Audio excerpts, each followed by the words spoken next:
Paxman. He is Britain's most famous television interviewer. We'll talk about the royal family, the subject of his new book, Tony Blair, and other things. Through the volcanoes, friends in high places, fish fishing, and the meaning of life. Seminal text.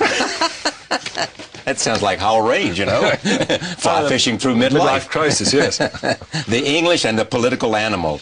On royalty, a polite inquiry into some strangely related families. Have you, say back to your years at Cambridge, changed your idea about the monarchy? Completely. How so? I grew up from the time that I first became politically conscious, so what, 13, 14, something like that, you start thinking about how the world works. Yeah, exactly. And I was a Republican. Right. In our sense of the word, not yours. So, in other words, I would have preferred a republic. I saw no point in having an unelected king or queen as head of state. I couldn't see what they were there for, antique arrangement. And I was very happy with that prejudice. I think a lot of people who'd gone through, who had the blessings of tertiary education and so on, would have shared much the same view. And I was happy with that prejudice. And until various things happened, one of which was obviously the death of Diana, which people still don't understand, this outbreak of mass hysteria. But then the death of the Queen Mother, actually, much more, I thought, because here was a remote, very privileged little old lady who succumbed to what all little old ladies and you and I in time will succumb to, and she died at a very advanced age. And one saw these hundreds of thousands of people queuing up to pay their respects. And I just looked at them and I thought, what are these people doing? I didn't understand it. And I set out to find out why it was they felt they had some sort of personal connection with her. And I had to say at the end of it, I spent several years looking into it, and at the end of it, I concluded that this was an institution that was, all of those things, objections were true, that it is, it is undemocratic and it is antique, but on the whole, it's preferable to anything that we would invent now. I'm not saying you guys should, immediately throw off your arrangements. Well, some say we do have royalty here. Indeed. But I am saying that when you look at the most prosperous and harmonious societies in Western Europe, a very large proportion of them are monarchies. And there's something... Spain being an example, or... Well, Spain is an example, Holland, Denmark, Norway, Sweden. I mean, it's not exclusive, of course. And those countries that haven't got it seem to have a rather unnatural fascination with it. So what is it that makes all those people feel such strong emotions about the royal family? What did you find out? Well, of course, it's partly there's only one of them. There's only one queen. And none of us can ever become a royal ourselves unless we choose to marry into that family, which is unlikely in most of our cases. Yes.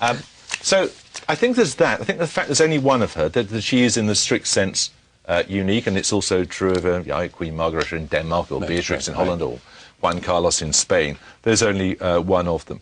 I think also that we know them from all their lives, really. I mean, the Queen's first nanny, Marion Crawford, once said that the only truly private period in the life of a royal person is when they're in the womb. And after that, of course, we know everything about them. Well, some say that because of their raised the way they are, they can't turn out whole. What do you mean whole? Well, in a sense, it's got to make you a certain way. If somehow you're told from the moment you were born that you are special, you are different, you are royal, you are one of a kind, sui generis, of the family. Yeah. That somehow that has an impact on you that's not necessarily healthy. Of course it can have it's bound to have an impact on you. Bound to have an impact on you, and all sorts of subsidiary things too. For example, a friendship. I mean, you and I have, and all your viewers, have friends. Exactly. Friendship is a relationship of equals, in which people are perfectly entitled to turn around to you and say, Charlie, you're talking bull. Exactly. No one can do that. If you have no equals, you can't have that relationship of peers, So it's all these things make very, and it's very hard to grow up in that world. You spent a weekend with Charles? Yeah, it was several days in the middle of the week, yeah. Now, how did that come about? I don't know. He invited you? Yes. And you said yes? Yes. Now, was it for the book, or was it... No, I was the first time. I think he just has these gatherings where he gets various people together and, you know, you shoot the breeze for a few days. And the first time he invited me, I thought it was a conflict of interest. So I said I couldn't go. And then they invited me again the following year, so I went. I said, well, I'm still working on this book. What happened to the conflict of interest? It went to? Well, no, I then saw no conflict of interest because I had explained to them exactly. I've laid all my cards on the table, and I said, I'm still working on this book. So, Prince Charles, he gets a pretty bad press. There's no question about that. He's seen as, vain, indulged, whinging, eccentric, talking to the trees. But he's not interesting ideas about architecture. Yeah, he's not a bad man. He's just held forth on all sorts of subjects where people have different views. Will he be king? Yes. When she dies? Yes. She's not likely to give it up, is she?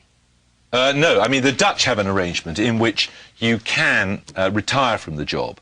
But the Dutch, are fantastically practical people.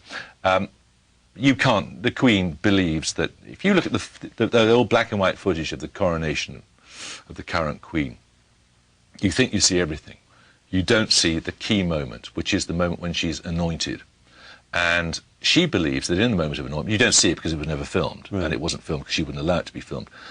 She believes that in the moment of anointment, she entered into a covenant with God, and that this is therefore a religiously ordained role that she has. And it's therefore impossible that she will resign. Now, I may be proved spectacularly wrong tomorrow. I find it unimaginable, though. So I don't think that she will abdicate. She will die, and in the fullness of time, Charles will succeed. People sometimes say, well, maybe it'd be better to skip a generation, not have Prince Charles because he's a controversial figure, maybe go down to William. You do that, well, why should it be William? Why not be anyone at all? Once you deviate from the principle of the thing, however absurd it may be, once you deviate from it, you can have anybody. What is her power? She has no power. None at all? I don't think so. I mean, in theory, she invites a Prime Minister to form a government, but I can't imagine circumstances under which this would not be the person who commanded the support of the House of Commons. I mean, I looked, when I was researching this book, for examples of the Queen exercising political judgment. And frankly, I find it hard enough to find examples of her saying anything interesting, let alone anything politically controversial. So, I mean, that's her genius, absolute genius. But I don't think really she has any power beyond the power of striking a certain sort of awe in people. And that's, that's... Prince Philip. Yes. I mean... Strikes awe in him. Well, here's what you say, and here's the impression. Yeah. That is one. I mean, all the rumors that have always been about him, you get this impression that this is that he's been a rock for her. Yeah. That he's been right there, and that whatever you might have hoped the Queen would have by her side, he's been that for her. I think so. I think he gets a very, very bad press.